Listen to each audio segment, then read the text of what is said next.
What's going on, everybody? This is Nick Lawson with Squad Sports, and this is your sports sponsorship tip of the week.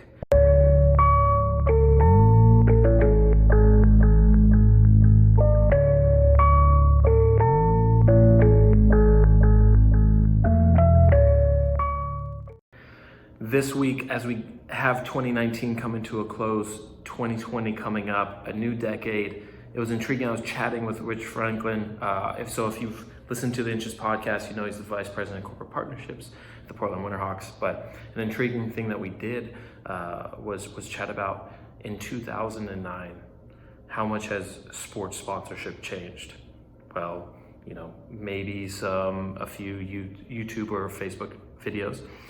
Maybe mobile apps was getting big, but digital wasn't as prevalent. But think about that toward today. If you're not on Facebook, if you're not on Instagram, you're not on these digital platforms, it's a totally different world. Things have massively evolved. The sports sponsorship tip of the week this week is to look at 2020, but also look at the next decade at what's going to happen. And what I think the biggest shift that's going to happen, and we chatted about this on the Inches podcast with Rich about our 5 resolutions for sponsorship coming up next season. I'll chat about it a little bit in what to look out for 2020. We have a cool article coming out, but I think the most important thing to understand is 2020 decade will be the year that sports teams start to really own their content. And by owning their distribution channels and their content and not having it done by leagues, or relying on cable or relying on these different things, sponsorship will be much more valuable. So your tip of the week, but tip of the decade is look for ways to start building those distribution channels for you and your team today. Some examples: Facebook Live. We've chatted about it. It's been a sponsorship tip of the week, but start building assets to where every pregame show is done on Facebook Live. The sponsorship you sell on that is 100% yours. The following that you build on that is 100% owned by you. You don't have to go and get approval or have a cut taken from you by, say, your cable broadcasters. You can 100% own that distribution of anything that's being happening live. Creating a hard knocks on, let's say, a Facebook Watch type of thing or an IGTV. If you film every week and distribute that content, that's owned by you. 100% is owned by you, and it's really easy to do. You just need a camera phone, a microphone, and a guy to follow some people around at practice. You don't have to rely on Netflix to do that for you, or Amazon Prime, or anything like that. You can do it yourself, post it on Facebook Watch or IGTV.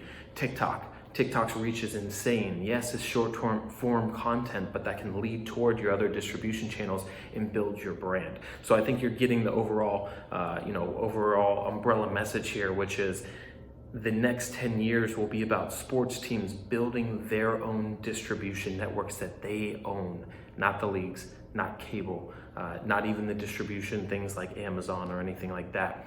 Today, no matter what size your team, you can make a Facebook Watch show. You can make an IGTV show. You can make a Facebook Live pregame show. You can get on TikTok. You can start doing some text stuff. That's another piece of content that we've chatted about a couple weeks ago. You can start earning phone numbers and building your own list. Then you own it. Then as you go to partners, you're not getting a cut taken away from a cable or anything like that. You own it. You can do whatever you want with it, no matter the size of your team. So for 2020, for this week, for the upcoming year, as you start to percolate and think, hey, what am I gonna really focus on? Start building content with the strategy of, in the next year, 2 years, 3 years, my team is going to have a plethora of distribution channels that I own, not somebody else. I then can have those digital assets, take those to sponsors, and be able to get 100% of the value and have 100% of the control and be unique. Just because I think the teams that do this are going to 100% win over the next 10 years.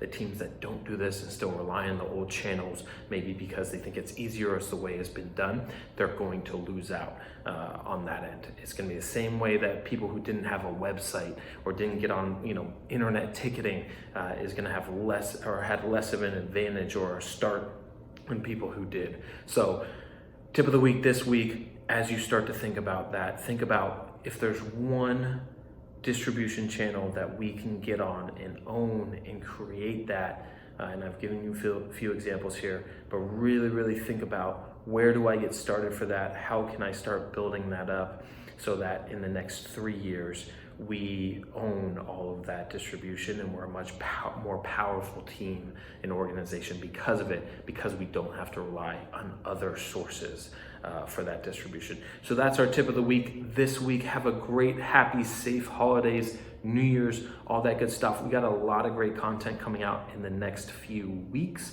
Some I've covered here, some new stuff recapping the past year, but really excited to get that to you, to consuming. Thanks so much for watching, and keep pushing those limits within sports sponsorship.